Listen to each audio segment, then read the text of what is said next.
तो ध्वनि के बाद आज हम बॉलीवुड सफरनामा में एक ऐसे महान सिंगर के बारे में बात करेंगे जिनके गाने आज भी लोगों के कानों में गूंजते हैं। जी हाँ, वो और कोई नहीं, उनका नाम मोहम्मद रफ़ी है। हिंदी सिनेमा में अपनी शानदार आवाज देने वाले मोहम्मद रफ़ी के जीवन से आज हम आपको रूबरू करवाते हैं। तो चलिए करते हैं शुरुआत। सबसे पहले इनके बचपन और परिवार के बारे में आपको बताते हैं। मोहम्मद रफ़ी का जन्म 24 दिसंबर 1924 को पंजाब के अमृतसर में हुआ था। उन्होंने छोटी सी उम्र में ही सिंगिंग में अपनी रुचि दिखानी शुरू की। मोहम्मद रफ़ी के पिता का नाम हाजी अली मोहम्मद था और उनकी माता का नाम अल्लाह राखी बाई था। बचपन में ही उनका परिवार लाहौर आ गया था। रफ़ी के बड़े भाई उनके लिए प्रेरणा के प्रमुख स्रोत थे।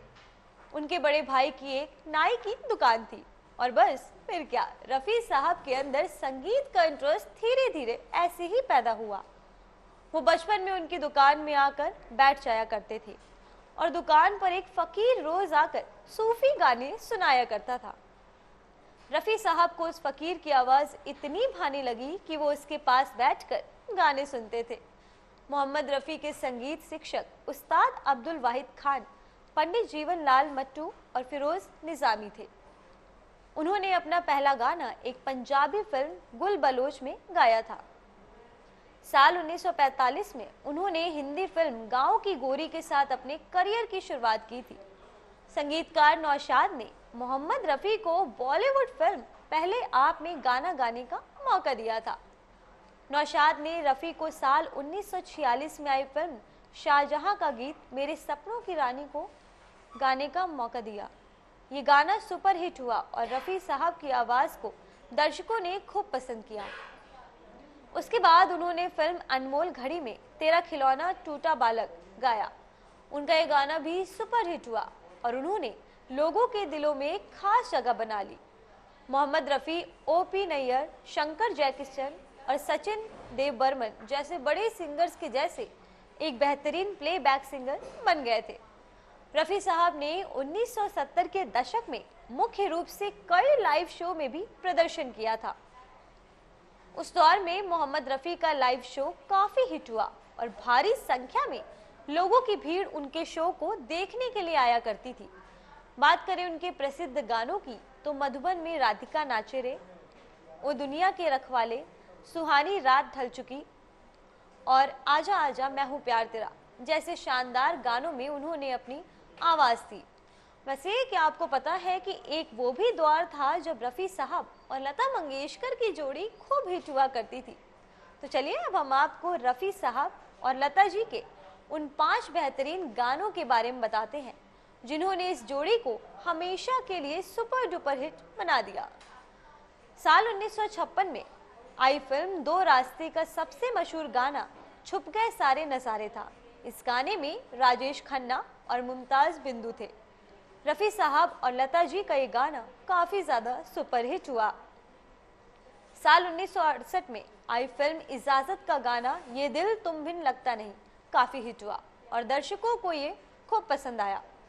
इसके बाद आई फिल्म जब प्यार किसी से होता है का सबसे मशहूर गाना 100 साल पहले फिर से बाकी गानों की तरह हिट साबित हुआ। फिल्म सम्राट चंद्रगुप्त में गाया गाना चाहे पास हो चाहे दूर हो उस दौर के हिट सॉन्ग की लिस्ट में शुमार था। और साल 1973 में आई फिल्म अभिमान में अमिताभ बच्चन और जया बच्चन की जोड़ी देखने को मिली। लता जी और मोहम्मद रफ़ी जी का गाया हुआ एक गाना तेरी बिंदिया रे भी काफ़ी ज़्यादा सुपर डुपर हिट हुआ। तो ये थे वो 5 बेहतरीन गाने जिन्होंने इस जोड़ी को हमेशा के लिए सुपर हिट बना दिया। चलिए अब बात करते हैं रफ़ी साहब के फेमस गाने और उन्हें मिले पुरस्कारों के बारे में। गानों की बात करें तो ये दिल तुम बिन लगता नहीं, बहारों फूल बरसाओ, मेरे सपनों की रानी, क्या हुआ तेरा वादा, पर्दा है पर्दा, मैंने पूछा चांद से, गुलाबी आंखें। और बात करें अवार्ड्स की तो CNIBN अवार्ड, पद्मश्री अवार्ड, राष्ट्रीय फिल्म फेयर अवार्ड, रजत पदक, मिलेनियम सर्वश्रेष्ठ गायक अवार्ड। ये थे रफ़ी साहब के कुछ बेहतरीन गाने और उन्हें मिले अवार्ड्स। वैसे तो रफ़ी साहब ने सैकड़ों गाने गाए हैं जिन्हें गिना जिन्हें गिनना शायद ही मुमकिन हो पाएगा। वैसे रफ़ी साहब बहुत हंसमुख और दरिया दिल इंसान थे और हमेशा सबकी मदद के लिए तैयार हो जाते थे। कई फिल्मी गीत उन्होंने बिना पैसे लिए या बेहद कम पैसे लेकर गाए। उनके इस व्यवहार ने उन्हें हमेशा के लिए अमर बना दिया। मोहम्मद रफ़ी ने देशभक्ति गीत, गज़ल, भजन और रोमांटिक जैसे तमाम गाने गाए हैं। हालांकि उन्होंने अपने अधिकांश गाने हिंदी में ही गाए हैं, लेकिन उन्होंने अन्य भाषाओं जैसे असमिया, कोंकणी, भोजपुरी, उड़िया, पंजाबी, बंगाली, मराठी, सिंधी, कन्नड़, गुजराती, तेलुगु, मैथिली और उर्दू और यहाँ तक कि अंग्रेजी, फारसी, अरबी और डच जैसी भाषाओं में भी कई गाने गाए थे। लेकिन दुख की बात यह है कि वो अब हमारे बीच नहीं है।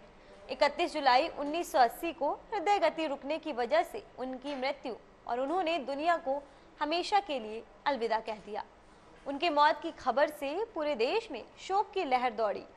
किसी को भी यकीन नहीं हुआ कि वो हमारे बीच नहीं रहे। उनके जाने से अगर किसी पर सबसे ज़्यादा असर पड़ा तो वो थी लता मंगेशकर। लता जी भी उनकी मौत की खबर से बेहद दुखी थी। उनके तमाम चाहने वालों को धक्का लगा था। अपनी शानदार आवाज़ से सबके दिलों पर राज करने वाले मोहम्मद रफ़ी को पूरी दुनिया सलाम करती है। जहां आज के दौर में रैप सॉन्ग को पसंद किया जाता है, तो वहीं आज भी कई ऐसे सैकड़ों लोग हैं जो सिर्फ और सिर्फ मोहम्मद रफ़ी के गानों को सुनना पसंद करते हैं।